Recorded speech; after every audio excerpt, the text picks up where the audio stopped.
waiting for the police to make a police report so that we can then call the insurance company, because they broke both the locks on the door and went in, made a mess, digging through stuff, and then drilled out the ignition.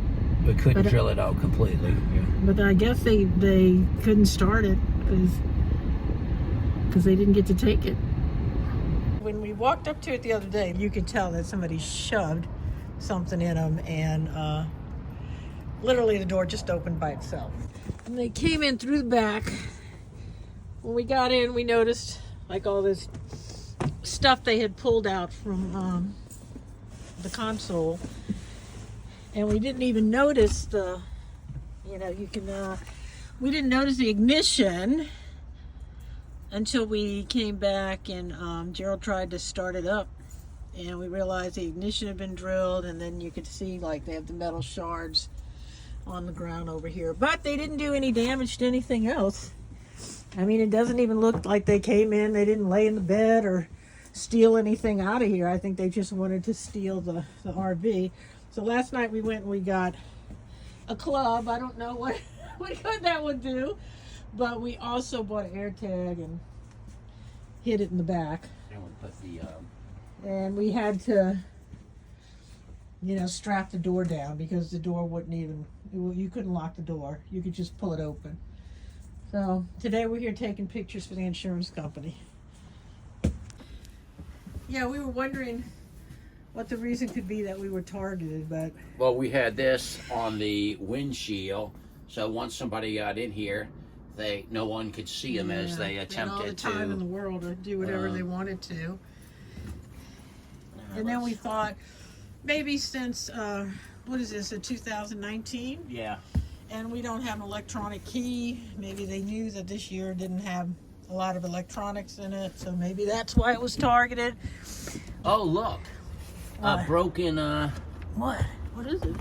That looks like a, whatever they used. Yeah. What is that? Yeah. Oh, it is. It is, yeah. It's a broken drill bit. It's a broken drill bit. We found another drill bit on the ground outside, so we're going to go into the storage unit place and see if the police came and looked at the video. And they should be able to see it, because they have video that shoots this direction, that shoots this direction, and shoots completely down this aisle. So they should be able to see somebody walking up, to our RV. Now, our RV's in the second to last row. We had a friend who had another RV on the last row, and it actually got stolen. So the police can't take the video. They can look at the video here, but in order for them to take the video, they have to get a warrant or a subpoena or something. They have to get something. And they won't allow us to look at it. Yes. If something happens to your RV, you're on your own. So we just had an interesting visit with the manager of the storage unit. Of the storage unit. There was a night when somebody came in, broke windows, tried to steal multiple RVs, we suspect including ours, and hooked up a chain to the back gate and tried to pull it down. Yeah, so we didn't know about that. So this is the end for us at this place. So now we know why they were not surprised when we said, hey, somebody tried to steal our RV. Yeah, they weren't surprised at all. Yeah, so I think the police are, Yeah, so this was a we're getting a police report because of insurance, but, nothing's going to happen with that. So this was a waste of $240 a month for a secure RV spot. Well, and so our RV's been, if our RV got broken into when they did those RVs, which was around February 4th. Yes. So our RV has been open since February 4th, just sitting there, and nobody's gone in it. So, that's good. Lucky we didn't find a dope fiend living in it. That's right. So, but our time at Extra Space Storage is over. The insurance company actually wanted us to have our RV flat towed for about $1,000 to a repair site that would charge us between $800 and $1,000 to replace the ignition that was drilled out. We found a mobile tech that came and replaced the ignition for about $825. So that's over $1,000 savings. Interestingly, after it was repaired, we took a trip to Utah, and at a Love's gas station, the ignition failed.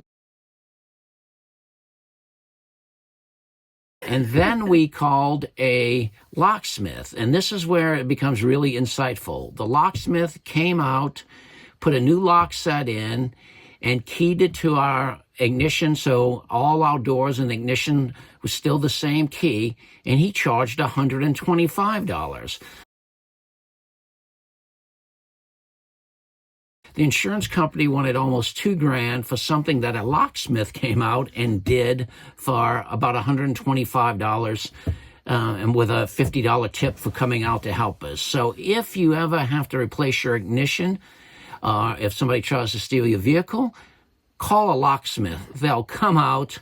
They'll be there in a half an hour, and they'll have your RV fixed as good as new for less than $200, which was a lot easier than having our RV put on a flatbed truck, hauled to a repair station, and having it repaired at a truck repair facility.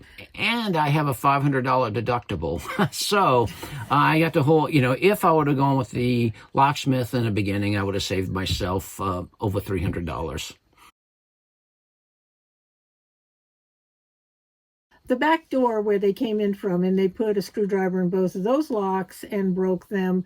We thought about putting an electronic one in, and then we kind of got bad reviews from people who had them.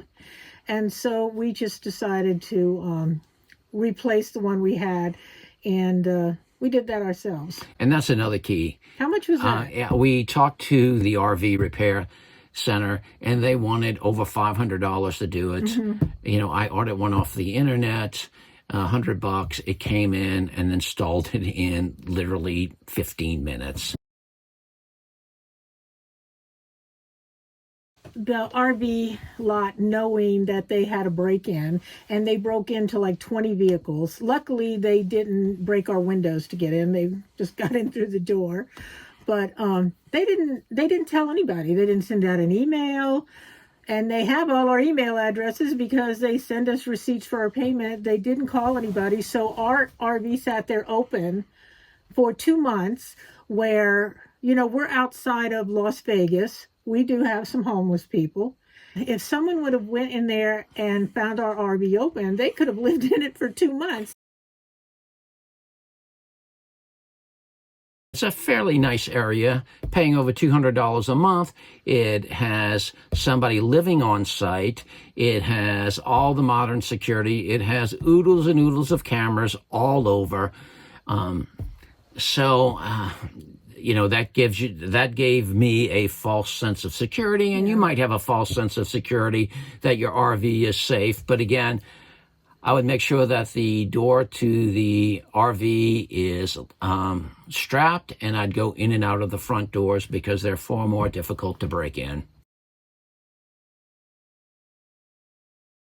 Well, we're back on the road. We've been in our RV for 4 or 5 months. Yep, about 5 months. Mm-hmm. And everything's going great. We're back to normal.